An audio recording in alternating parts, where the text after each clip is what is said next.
Salut les petits potes, j'espère que vous allez bien. Aujourd'hui, on se retrouve pour 2 nouveaux threads horreur. En tout cas, j'aimerais pas du tout être dans le second thread horreur, mais encore moins dans le premier thread. Et vous comprendrez très vite pourquoi. Du coup, je te propose de mettre un petit pouce bleu en bas de la vidéo, histoire de soutenir la chaîne. Et si jamais t'es pas abonné, qu'est-ce que t'attends? Hop, tu cliques. Et aussi, n'hésite pas à venir sur Instagram, comme ça t'auras plus d'actualité. Allez, prends ton meilleur chocolat chaud et installe-toi confortablement.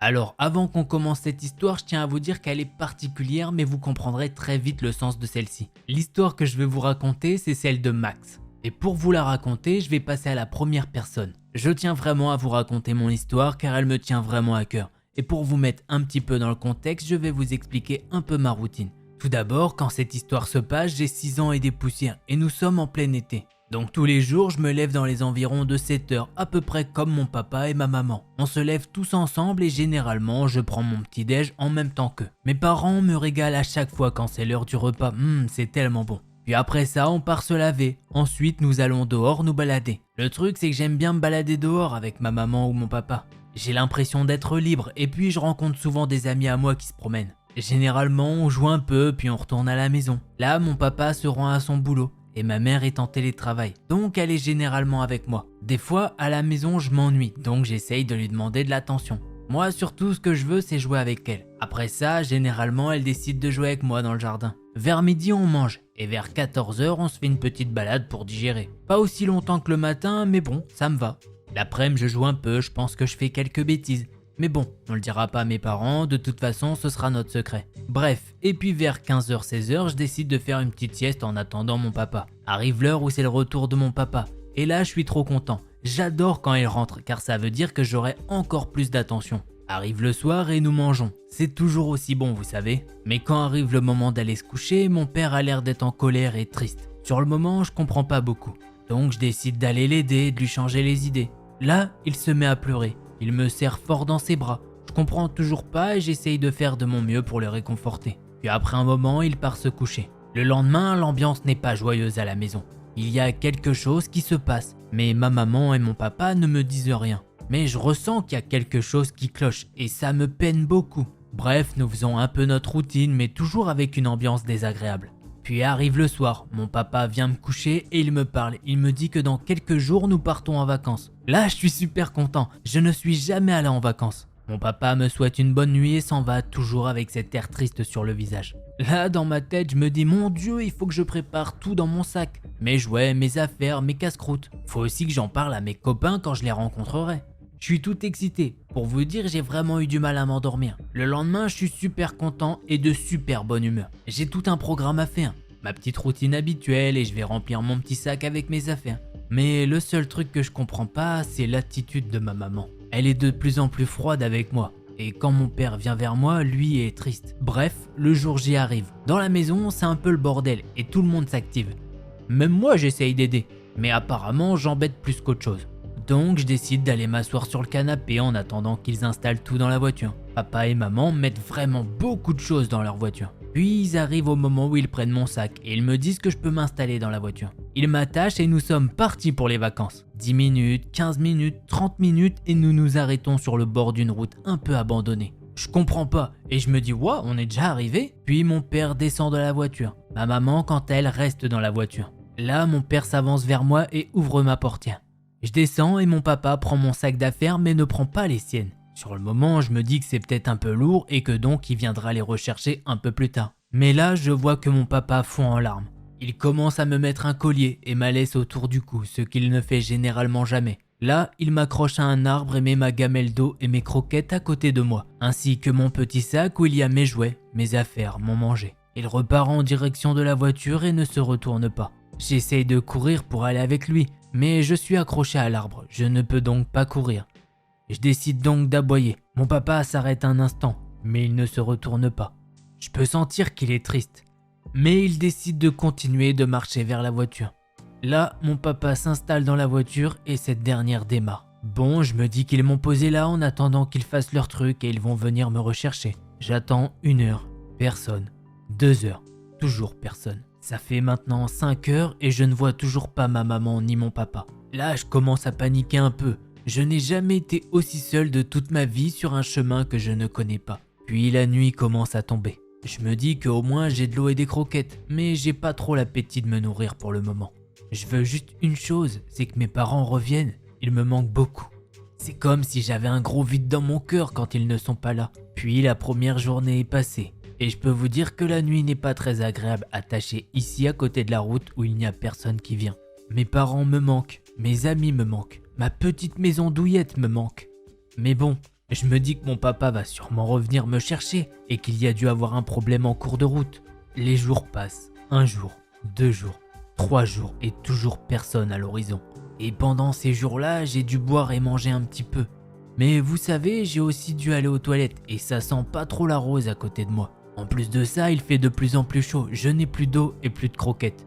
J'espère qu'il n'est rien arrivé de grave à mes parents. J'espère qu'ils sont en bonne santé et qu'ils ne sont pas blessés. 4e jour, là j'en peux plus d'être attaché à ce poteau. Et je décide de manger ma corde, mais elle est assez tenace.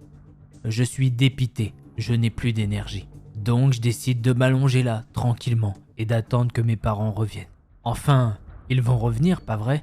Puis vers 16h30, un petit tracteur arrive. J'aboie pour essayer de lui faire peur ou essayer de lui dire que je suis là. Et là, un vieux monsieur me regarde. Il a l'air choqué. Il s'arrête à quelques mètres de moi. Mais j'aboie toujours. On ne sait jamais s'il est venu piquer mes jouets ou mes croquettes, il va voir de quel bois je me chauffe. Le vieux monsieur essaye de m'amadouer en me disant des mots gentils. Mais avec moi, ça marche qu'à moitié. Donc il décide de reprendre son tracteur et part. J'ai l'impression que quelques heures passent et une voiture s'arrête proche de moi. Là, je vois une femme qui en sort avec le vieux monsieur. Cette femme essaye de me parler et me pose un petit bol de croquettes et de l'eau. Et une fois que j'ai baissé ma garde, elle me met un truc devant la bouche. Je me souviens qu'elle m'a dit « Ne t'inquiète pas mon petit père, nous sommes maintenant ta nouvelle famille. Ces monstres t'ont abandonné dans un coin paumé. Heureusement qu'on t'a retrouvé encore quelques heures ou jours et tu serais peut-être plus avec nous petit bonhomme. » À partir de là, j'ai su que cette femme et cet homme étaient ma nouvelle famille et que eux n'allaient jamais m'abandonner pour des simples vacances. Voilà, ce n'est que mon point de vue de chien qui se finit bien. Mais certains chiens n'ont pas la même chance que moi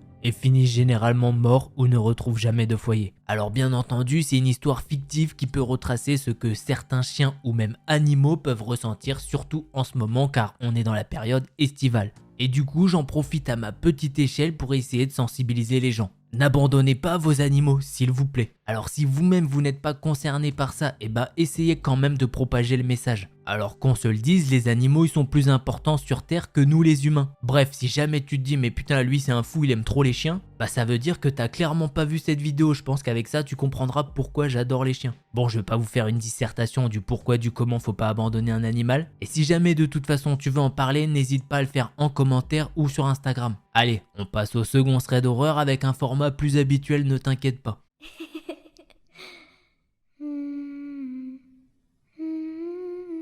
Alors pareil pour cette histoire, j'ai envie de vous la faire à la première personne et elle concerne une femme qui est en chair et en os. Bonjour tout le monde, je vais vous raconter l'histoire que mon cousin et moi avons vécue il y a peu de temps. Une petite escapade cousin-cousine, on n'était que nous deux.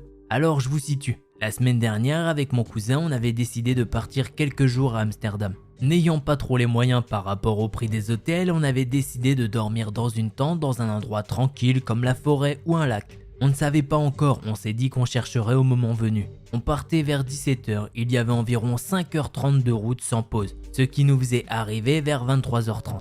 Sur le trajet, mon cousin m'a révélé qu'il n'était jamais allé en Belgique. Coïncidence, on passait par là pour se rendre à notre destination. On s'est donc arrêté plusieurs fois sur la route pour qu'il puisse découvrir nos amis belges. Au final, on est arrivé à Amsterdam vers 1h, 1h30 du matin. On a fait un détour en centre-ville. C'était samedi soir donc tout était ouvert. Il y avait du monde, ça bougeait. Fatigué de la route, j'ai refusé de faire la fête toute la nuit. On a tout de même cherché à la dernière minute, il n'y avait pas des hôtels pas trop chers mais impossible à trouver. Ils étaient chers et complets pour la nuit. Il est à peu près 3 heures et on se met donc à chercher un petit endroit sympa où planter notre tente.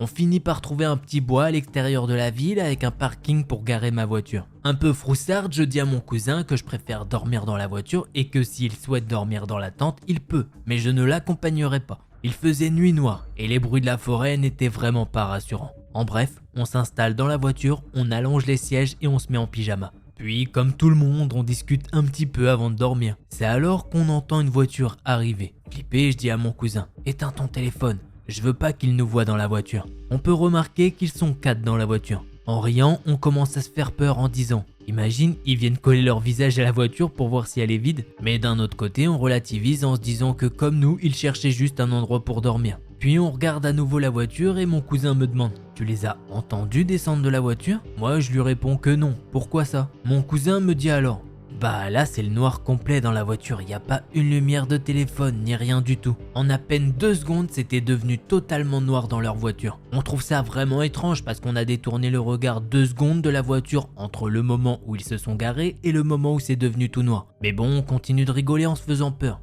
Là, on se rend compte que je n'avais pas verrouillé la voiture. Je la verrouille et du coup, les phares s'allument pendant le temps d'une seconde.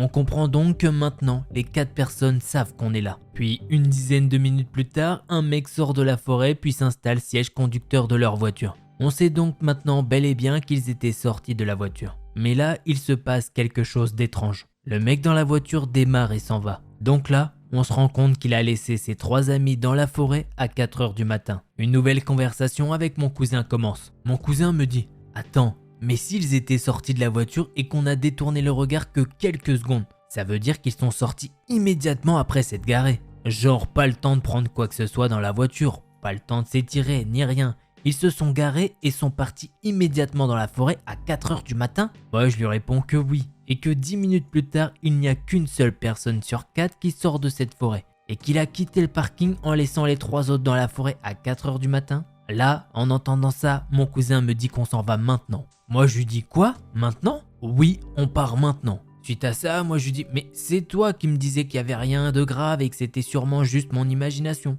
Mon cousin me dit que là c'est trop louche et qu'on doit se casser. Je remonte donc à l'avant de la voiture, je suis pieds nus mais je démarre et je cherche une autre forêt. Sauf que le plan nous ramenait en fait dans la même forêt mais de l'autre côté. C'est là qu'on croise la voiture de tout à l'heure qui sortait de l'arrière de la forêt et qui retournait sur le parking où on était. On fait demi-tour et on retourne dans Amsterdam où on a fini par se garer sur un parking plus éclairé en ville. Après la frayeur qu'on venait d'avoir, on s'est décidé à appeler la police. Évidemment, on ne parle pas néerlandais donc on a essayé d'expliquer en anglais. Mais les policiers à l'autre bout ne parlaient pas très bien anglais. Donc on essaye de lui expliquer qu'on a vu une voiture avec 4 personnes à l'intérieur se garer à 4 h du matin dans une forêt et qu'ils sont partis immédiatement en forêt et qu'une dizaine de minutes plus tard, il n'y a que le conducteur qui est ressorti et qui a quitté la forêt en laissant les 3 autres à l'intérieur à 4 h du matin. Le policier n'a pas vraiment compris ce que je lui ai dit et il a cru que les 3 gars de la forêt nous avaient fait du mal. Donc quand je lui ai dit qu'on n'avait rien du tout, il a raccroché. On ne sait vraiment pas ce qui s'est passé dans cette forêt en plein milieu de la nuit, mais en tout cas c'est très bizarre. Alors effectivement c'est très bizarre. Si au moins ils avaient campé ou quoi, ils auraient pris des affaires avec eux. Y a pas eu de coup de feu, mais bon, un silencieux ça va vite. Allez, si jamais t'as kiffé la vidéo, n'hésite pas à mettre un petit pouce bleu. Et si jamais t'es pas abonné, fais-toi plaisir. Bon, si jamais t'as envie d'aller voir d'autres threads d'horreur, je t'invite à aller voir cela. Allez, en attendant la prochaine vidéo, portez-vous bien, tchuss les petits potes.